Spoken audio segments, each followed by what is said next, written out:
What's going on, y'all? It's your boy. Hey, listen, thanks for joining me again. I want to have a conversation. I want to talk to my people. I want to talk to my people a little bit. So if I'm talking to you, you can talk back. So you know what that means? That means you can go ahead and comment below if you have a question or whether or not you want to engage. It's your boy, Crypto Rock, all crypto and none. I want to talk about the technology of blockchain, cryptocurrency, decentralization, ownership. It's a beautiful thing. Now, with any new technology, there's always going to be people who are slow to react, slow to engage, slow to change. There are also going to be those who realize change, they're going to jump on, they're going to interact, and they're going to take advantage of it, whether it's good or bad. I don't care what industry you're in, whether it's real estate, car sales, you name it. In any industry, there are going to be people who take advantage, and there are also going to be those who benefit greatly from it. You're probably wondering what this has to do with crypto. Well, let's get into it. My focus today, ladies and gentlemen, I want to talk about Ethereum. I want to talk about the apps developed on Ethereum. Like, what are the benefits, especially when people are chasing the bag and when people are chasing the meme.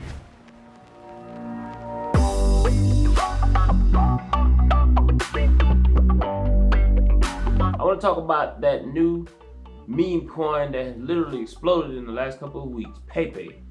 I'm sure if you've been paying attention slightly, or if you engage with cryptocurrency, you've heard of Pepe, like Pepe the Frog. Now, here are the facts. There are some people who are greatly against it, saying it has no utility, no use case, it's just a meme, it's a rug pull, pump and dump, etc. These people are highly upset that this project is hitting the numbers. It's almost baffling and unbelievable. They just can't comprehend it. Then there are those who got in early and made a lot of money, saying this is the heart of DeFi, community. Is this the next Doge or the next Shiba? Exit the dogs, enter the frog. It's exploded to over $1 billion market cap. Pepe has made it to the centralized exchanges in less than a month, y'all. Now, how is that possible? You can't deny community. That's what it is. Now, one thing's for sure about people. People will FOMO. It doesn't matter. When people feel like they're missing out on something big, they want to be a part of it. People are going to FOMO. And with the explosion of Pepe, people are FOMOing. Everybody wants the bag, so people are going to chase the bag. Nothing's wrong with chasing the bag. The question is, how is your mindset when you chase the bag? Again, that's in any industry. You have to use wisdom. So with everything that I just said, I'm not gonna lie, I chased the bag too. But here's my wisdom, and here are my thoughts. This was posted in a little chat on Telegram. I wasn't gonna chase it because I know I missed the first 10 days, but I figured, why not?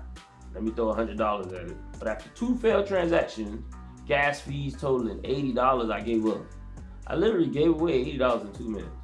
That's why I don't really use Ethereum like that. Ethereum gas fees don't aid adoption. At this point in the game, it just makes me wonder why a dev would choose Ethereum versus Matic blockchain to launch a project. $80 in gas fees went to the validators. The Ethereum network requires gas to execute transactions. Everybody understands this, everybody knows this. When you send tokens and you interact with a contract or do anything else on the blockchain, you must pay for that computation. That payment is calculated in gas, and gas is always paid in ETH. Even if it fails, validators must verify and execute your transaction, which takes computational power. Now, who are validators? Let's talk about it, because when you're talking about staking in Ethereum, staking is a public good for the Ethereum ecosystem. Any user with any amount of ETH can help secure the network and earn rewards in the process. However, to become a validator, you have to stake at least 32 ETH. Now, at the time of this recording, that's almost $60,000. It is possible to stake less, but what I'm talking about today, y'all, are the people who are making the real money. Now, of course, it depends on when you started investing in ETH. If you bought ETH back in 2016, $12, 2018, $100, 2020, $200, 2022, $1,000, currently now, almost $2,000. Now, Ethereum proof of stake started with the Beacon chain in 2020, December 2020. My question is, who is making the most as a result? Who is the largest holder of ETH? Do you know? Can you tell me? I'm gonna tell you. Your boy Vitalik. He owns around 240,000 ETH, or around 450 million worth at the time of this recording. Amazing, right?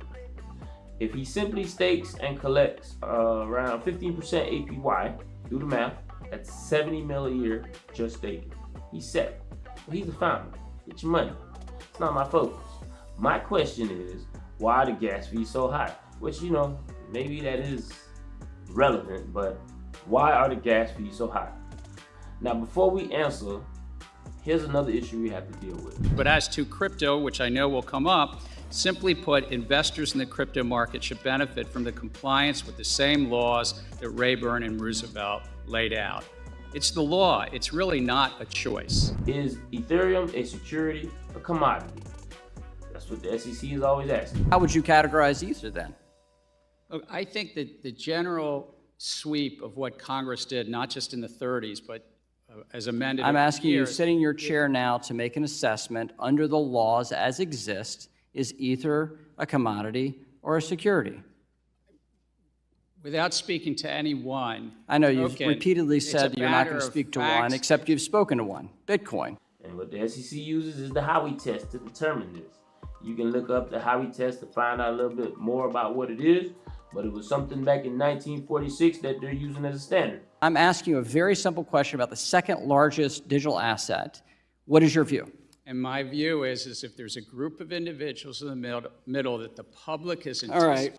Maybe we should consider using another test that's more relevant to the time, and not an 80-year-old centralized test to determine whether a digital asset is a security. I'm just saying, that's just my opinion. The speculation of security versus commodity is also aligned with the question, is Ethereum centralized? Well, I got more data. Most of Ethereum's active nodes are hosted on centralized servers, 65%. Well, according to the latest data, 66.1% of all active nodes are hosted on third-party servers. More than 54% of them rely on Amazon Web Servers, part of Amazon.com. Whether you believe it or not. My other question would be, how much control does the U.S. have? But I don't want to go down that rabbit hole. My big question again, gas fees. Why are the gas fees so high on Ethereum? Now, we all know increased traffic on any chain increases the fees. That's a well-known fact. So it's best to do your transactions, of course, when the traffic is a little bit lower, and you just have to figure that out. But again, why are the Ethereum gas fees so high? Is it because of the centralized nature of the system? Just a question. You tell me whether it's different. Now, Polygon, which I love, is a layer 2 scale technology built on Ethereum.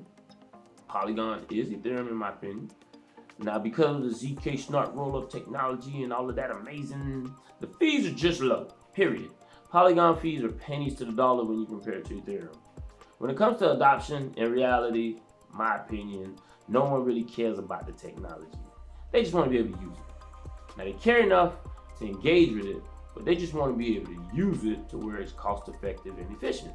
No one wants to pay $80 to spend $100. Like, who wants to do that? Like, who wants to pay 80% in taxes?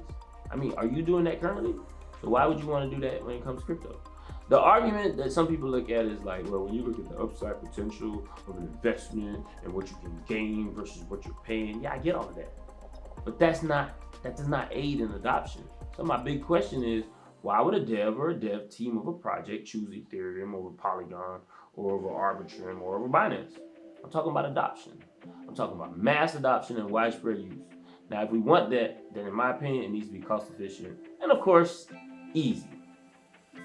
Now, there's so much happening in the world. There's so many people who feel like they know everything. Those who've been in it for years, who can tell you that this is how it's supposed to be, and this is how it is. Everyone has an opinion, including me. But if you like what I'm putting down so far, go ahead and smash that like button. You already know it. But listen, y'all, in reality, no one knows. And I'm just going to leave that right there. You can pick it up if you like. While the meme is going crazy, this is what's happening in banks. Now, what does that tell me? What does that tell you? What does that tell us? People don't trust the system. The system is failing. Amazingly, it's not just happening in the US, it's global.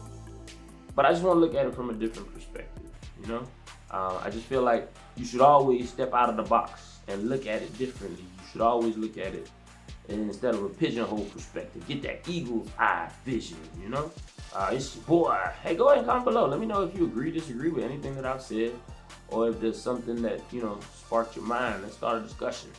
3 types of people in this world: those who watch things happen, those who make things happen, and those who say what happened.